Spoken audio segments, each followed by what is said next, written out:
Hello fellow my lads, it's been a little while. I've been busy.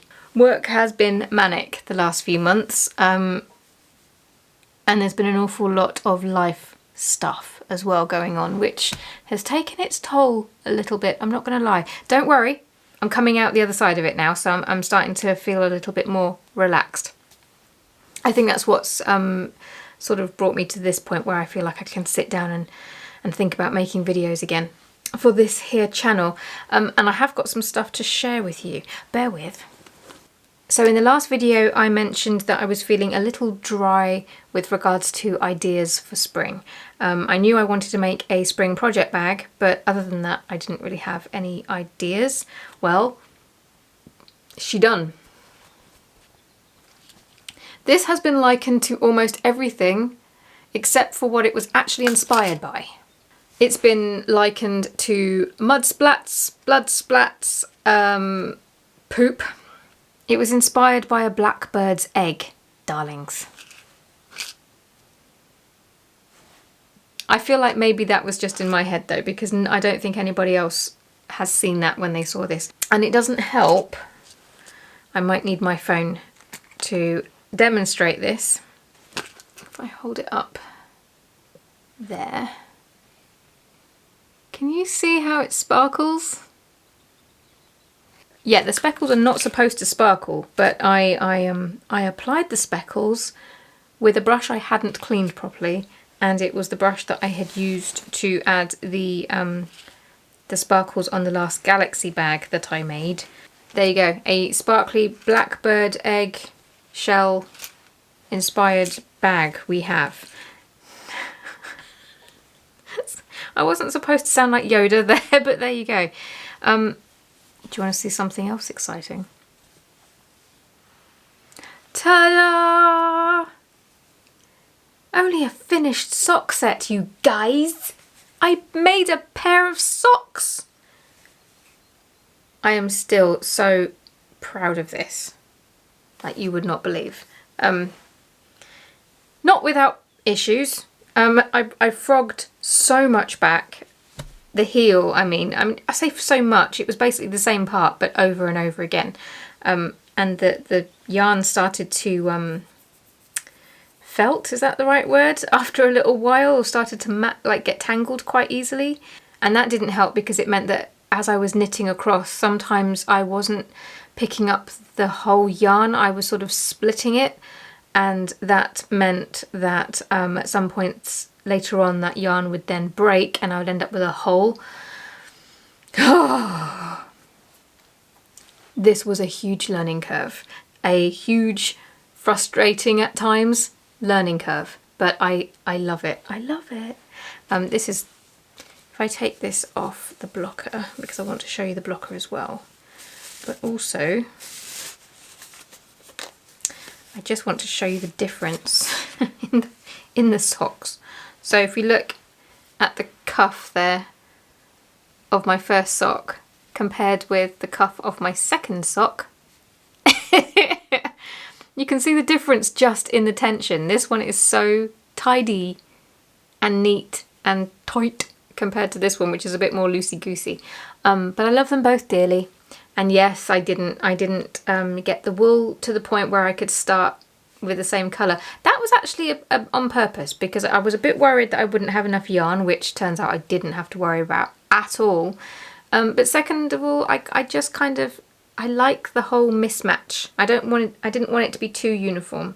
So I don't think I needed to worry about that. It's not uniform at all. But yes, I'm very, very happy. This is the one that has all the holes. This was the troublemaker. And then by the time I got to this one, I kind of knew what to expect a bit more. So it was tidier. And I think I've got my tension down now. Anyway, because it was my birthday a little while ago, I bought myself a sock blocker. I haven't actually blocked them yet. I need to do that. But look, I know it's a little bit extra, but I don't care. And I've got myself an adjustable one, so I can make socks for people with bigger feet than me, should I want to.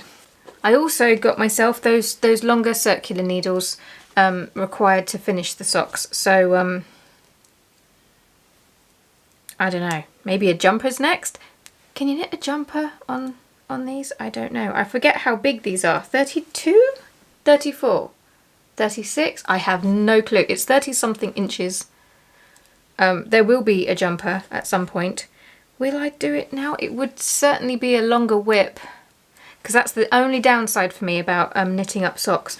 It doesn't take too long to do, and I'm someone who, I love the process almost more than I love the finished item. Does that make sense? Now don't get me wrong, I love the finished items, and I'm looking forward to making myself a little collection of hand knitted socks, because I don't really know anybody that would like me to gift them hand knitted socks, so I think it's just going to be little gifts for myself. But they do knit up very, very quickly, at least these ones do. Maybe they slow down if you have a pattern, but I think I'm going to need a project that's not going to be quite so quick to get through. But I have enough to keep me out of mischief, and I've got to say that while the days have been grey and muddy and wet and windy and just typically British springtime, which is like a little bit of sunshine one minute, and just when you think, ooh, ooh, ooh, it goes, no, not for you. Gale force winds for 4 days. Such fun. The socks, the knitting have kept me going through all of that, so I'm very, very grateful. But spring is, I was going to say spring is coming. Spring is here. And even as I'm looking out of my window, I can see my little daffodils, my little pot of daffodils, like blowing around, looking very cheerful. Hopefully they won't blow around too much, otherwise they'll break. I've got my tulips in the background that have survived the storm. There's leaves on the trees. I can see leaves on the cherry and on the lilac. There's tadpoles in the pond. My chicken is laying again. Oh, speaking of the chickens, do you remember Biscuit? The chicken that we bought to keep Dottie company after my little OG Snowball passed away.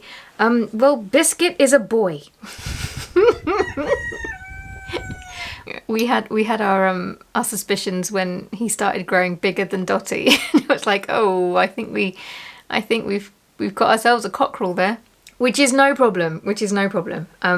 I just have to be very careful because I had to rehome my flock the other year because I don't have room to keep a whole flock indoors. I have room for them to free roam and somewhere for them to roost at night, but it's not big enough to keep a whole flock in happily without them turning on each other, which is what was happening. And here in the UK we usually have kind of lockdowns imposed, sort of autumn to early spring sometimes, due to bird flu restrictions and things. That being said, they didn't actually enforce them this winter gone, typically, now that I only have 2 birds.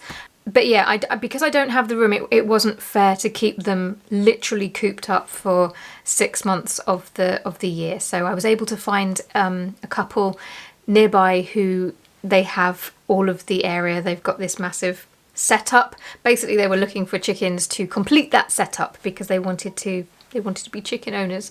So it worked out really well, but I was very sad to see them go. But my point is, because I don't have the room for a flock, I now have to keep an eye on Dottie and Biscuit. Oh.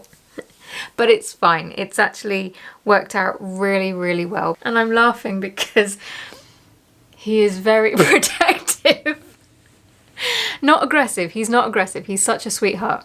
But I've seen him square up to little sparrows. If a sparrow comes hopping a bit too close, he'll chase it away. I've seen him chase leaves away because you've got to watch those leaves.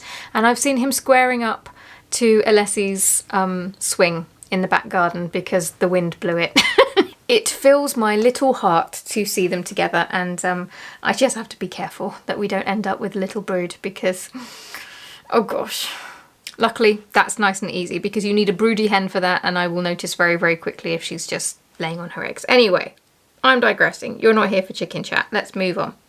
So basically, lots and lots of signs of spring, including longer, brighter evenings. It is British summertime here, which means over the Easter holidays just gone, the clocks went forward. Oh, I don't know why I found that so difficult this year, but we struggled. I have struggled with that. It was really, I've got my routine back now. My sleep is back to normal, but it took me a little while there. But now that the evenings are lighter again, I do wonder if I will find myself naturally being pulled to my embroidery again, because embroidery is something I really struggle with unless I have natural daylight, which is another reason why the knitting and the crochet is so important to me during the darker months, because it's a medium that I can still do even in lamplight without squinting and getting cross and making mistakes. So yeah, it's a lifeline.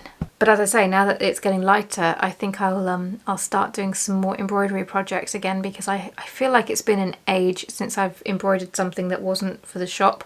And I don't think that helped my mood. I don't think that's helped at all, because I do tend to get quite cranky and down if I'm not creating stuff. It really is, it's more than just making pretty things and playing. It's...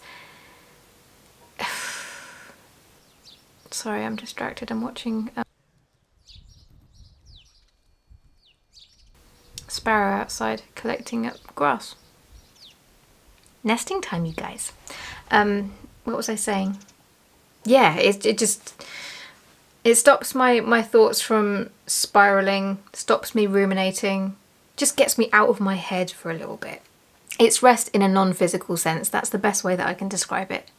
So yeah, that's me. I thought I would rock up and make a quick and scrappy video, because I want to keep in the habit of making videos for this channel, rather than making one and then there being this big period of time where I don't make anything and then jumping in again and just disappearing. So if scrappy is all I can do, then that's better than nothing in my book. And I hope it keeps you company in the meantime, and if nothing else, that you can chuckle at my attempts at making socks.